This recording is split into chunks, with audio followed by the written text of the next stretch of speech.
Imam Akhirnya parang yang tanah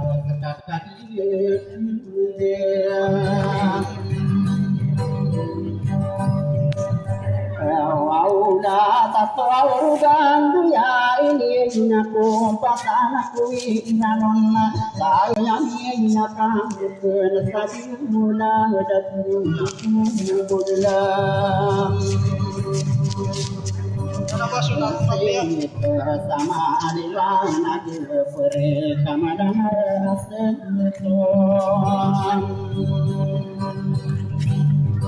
ada gilinja ya.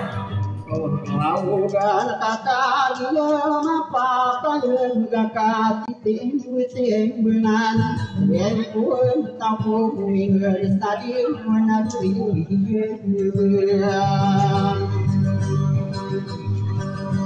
Rira nama anu nasabu ledu mayata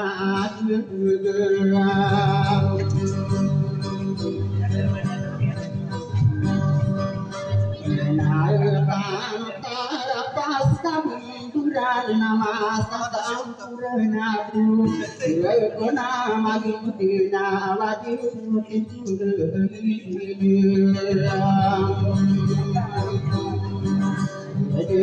panak sana benda tano wadi na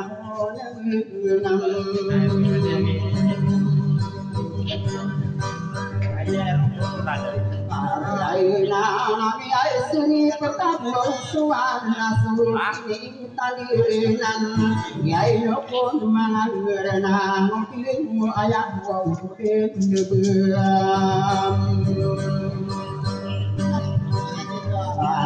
ya apa anak dia ko ingat napa di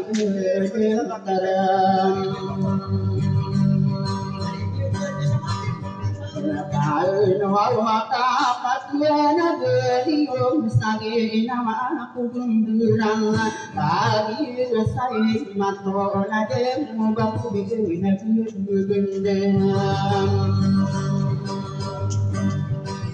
gendeng ya karobin suran ta koran de ora kata su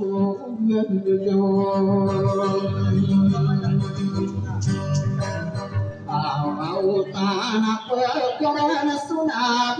sekolah penatano iman au yau tuatan di nabi Muhammad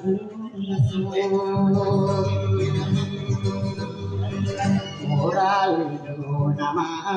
desudo masana iman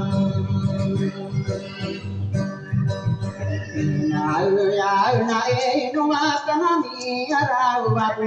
aku saai petan walau tentang wa ekaan ya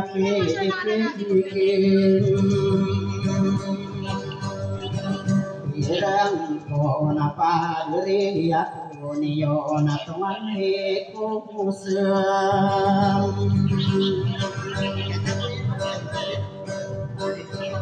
Kai mau na ko na mana na mana na mata kudina bang kata na kan di na susi Wow, ada mama bini na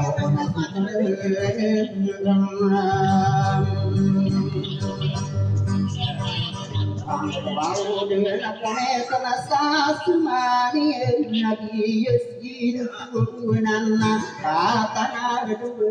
de lagi muida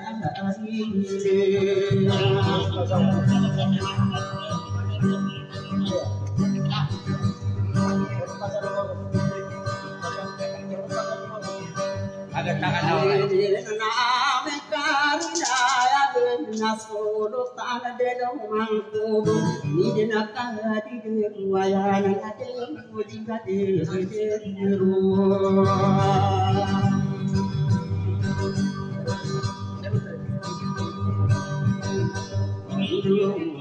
nasa kurna nakun sadadu siru yere aswaurutan sawon kunna mai karina yakuna yemi pakuda sadi siru kurna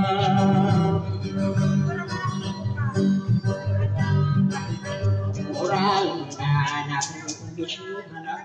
marah itu hari ini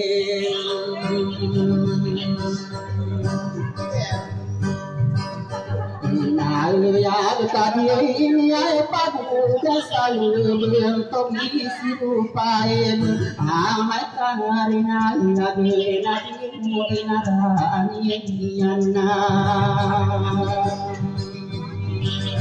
Naya gopo pasana kubirano na parama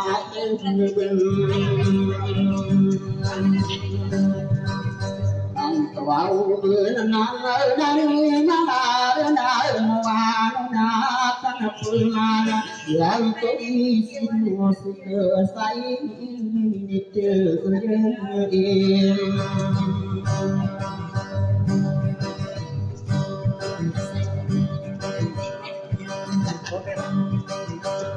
Raino nabin tubuni montero kakaki senukan Niya nade waru niya semana komana iniana patana di radi mudani isiru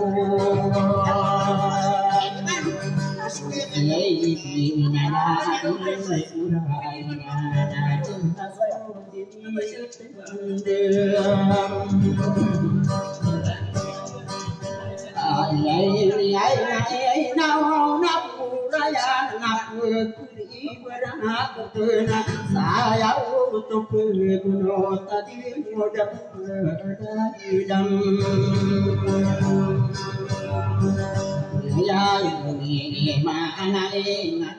di luar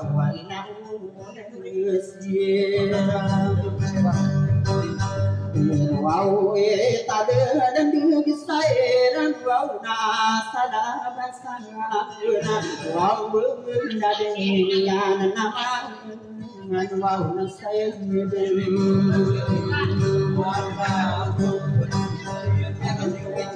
Anada di media ilusi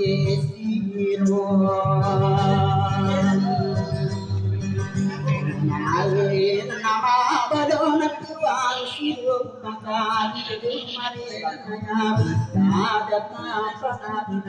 nasi yang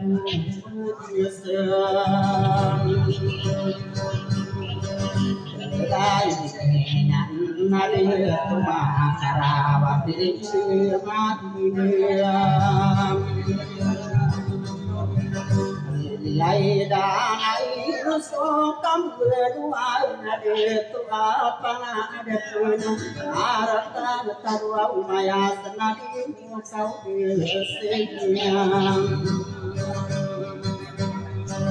agan dirinya kanan yo wajah mencari dia